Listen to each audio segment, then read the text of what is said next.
Hello and welcome to My Consultant, where we keep you informed on the latest developments in Canada's immigration.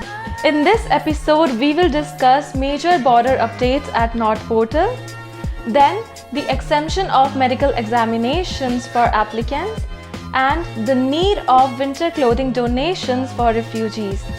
Then we will share that you can still score maximum CRS scores even if you are 30 plus, and how IRCC is ensuring that there is no racism in Canadian immigration system.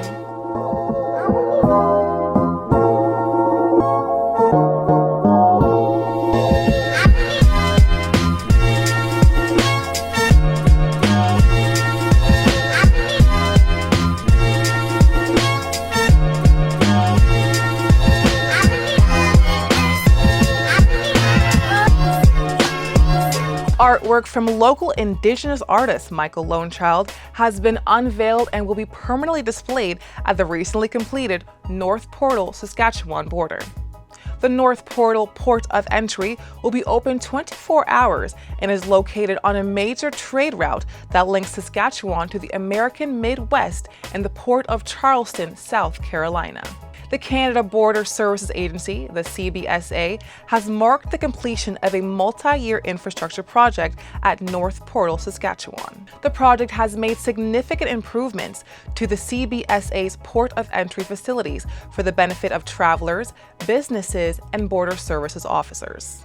From 2018 to 2022, the Government of Canada has invested $26.4 million at North Portal to, and I'll briefly go through the list with you, starting with install bi-level primary inspection line booth, which can accommodate either cars or semi-trucks, renovate and expand the warehouse building where CBSA officers examine semi-truck shipments, improve site security and lighting for greater nighttime visibility and safety, and last on this list, power part of the facility with renewable energy using solar panels. There are much more. As the most important border crossing in Saskatchewan, the North Portal is crucial to the economy of the whole province. The new, upgraded border crossing will help further crack down on smuggling and trafficking while helping trade and travel keep moving forward. The Government of Canada is investing in modern border infrastructure that contribute to the Canadian economy by strengthening Canada's supply chains and keeping Canadians and travelers safe. These upgrades at North Portal will also help the CBSA manage wait times by creating a more efficient traffic flow and border processing. In addition to this important infrastructure project, the CBSA is investing almost $500 million to upgrade and replace 24 port of entries across Canada through its multi-year Land Border Crossing Project, the LBCP. Travelers can plan their entry to Canada through the North Portal port of entry by checking border wait times on the CBSA website. If you have applied for your immigration application from Canada, you might not have to give your medical examination. Permanent and temporary residence applicants who are already in Canada will no longer need to give their immigration medical examinations if they meet certain criteria. This new measure that will benefit more than 180,000 applicants in Canada is to improve and strengthen the immigration system. This will support faster processing of applications to help eligible foreign nationals quickly obtain their temporary or permanent residence status. How to know if an applicant meets all the conditions to be exempted from medical examination? The conditions are: if your new or pending application for permanent or temporary residence or a permanent residence visa is made from within Canada, and if you completed an immigration medical exam within the last 5 years and posed no risk to public health or safety, or reported to public health authorities for monitoring as required. You will no longer require giving your medical examination for your immigration application. This is applicable till October 6, 2024. IRCC will be contacting those individuals who are not eligible for the exemption and required to give their medical examinations. For 2022, the Immigration Levels Plan is targeting around 56,000 new permanent residents through express entry. We are in the midst of the holiday season, so I think it's safe to say 'tis the season to give back. With the influx of newcomers this year from places like Afghanistan and the Ukraine, organizations that work with immigrants and refugees are asking for donations of gently used warm winter clothing and footwear. End of the Rainbow Foundation is a Calgary-based donation center that has sent out the reminder that winter is just around the corner and our valued newcomers need our assistance gathering winter clothing, household items, blankets, and other winter essentials. Individuals and families in need can visit this location to pick up free clothing and household items. Donation drop-off of clothes for all genders, sizes, and age groups can be done between 11 a.m. and 7 p.m. The Center for Newcomers is a Calgary nonprofit organization. That is what the name suggests, a place for newcomers. The center has launched a winter clothing drive to get a head start on the inevitable demands of our new arrivals. The organization is asking locals for drop-off donations of winter clothing and footwear for all sizes, genders, and ages between 11 a.m. to 7 p.m. Monday and Wednesday to Saturday. If you do not live in Calgary but would like to donate, please check your local nonprofit organizations and donation centers for your chance to give back. Express entry is Canada's largest source of immigration and one of the biggest factors that contribute to the scores of express entry draw is your age.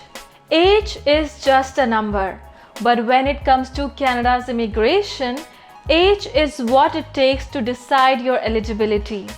In last week's episode, we discussed that CRS provides the most age points to express entry applicants aged 20 to 29. Applicants who are below the age of 30 benefits the most by scoring the maximum of 110 CRS points for their age. In today's episode, let's find out how can you improve your points if you are 30 or older. Candidates who have approached their 30th birthday may see a sharp decline in their CRS points. By the time they reach 39, they only get 55 points, and by the time they reach 45, there are no points. But the good news is that apart from age, there are several other factors on which the scores depend, such as education, language ability, second language ability, and work experience. Now let's focus on these approaches one by one. Approach number 1. Get a provincial nomination through a provincial nominee program, that is PNP. A provincial nomination through a PNP is the single best way to maximize a CRS score and receive an invitation to apply for Canadian permanent residence. As receiving a nomination before applying through express entry can earn an applicant an extra 600 points. The second approach is getting a job. A valid job offer with details like all job requirements including pay, duties, and employment conditions can significantly help you improve your CRS points. An offer of employment can obtain either 50 or 200 additional CRS points depending on the position. The third approach is having work experience. This helps in at least two ways. Firstly, simply obtaining additional work experience can aid an applicant in improving their score. Moreover, doing a better job of articulating current experience can do much of the same to help applicants. The fourth is your language ability. Language ability is another crucial element of CRS scores that falls under the category of core human capital factors. Languages as a larger category is split into first language ability and second language ability to test an applicant's proficiency in English and French. Language broken down into proficiency with writing, reading, speaking, and listening can earn a single applicant between 128 and 136 points. The fifth approach is education credentials. This is another obvious benefit. Education, another element of core human capital factors, can account for between 200 and 250 CRS points depending on where applicants receive their credentials, inside Canada or outside Canada. So if you are 30 or older, you may be at disadvantage in terms of age. But if you focus on these approaches, you can surely maximize your scores. As Canada welcomes its largest immigration intake, a disparity in those who are welcomed has been noticed.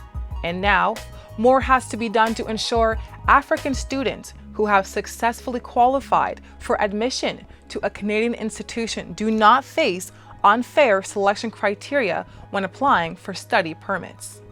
In a House of Commons Standing Committee meeting on the Citizenship and Immigration Report, Immigration, Refugees and Citizens of Canada, the IRCC, admitted that the IRCC recognizes the presence of racism in Canada and within our own organization, and adds that the government agrees that more can be done with respect to racial bias and discrimination within the organization and its policies, programs, and operational processing functions.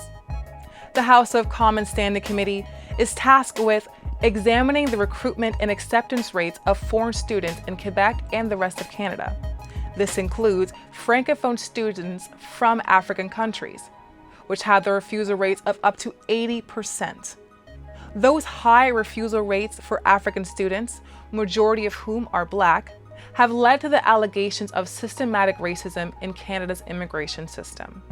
In the Citizenship and Immigration Report titled Differential Treatment in Recruitment and Acceptance Rates of Foreign Students in Quebec and the Rest of Canada, the House of Commons Standing Committee listed 35 recommendations to the IRCC in May.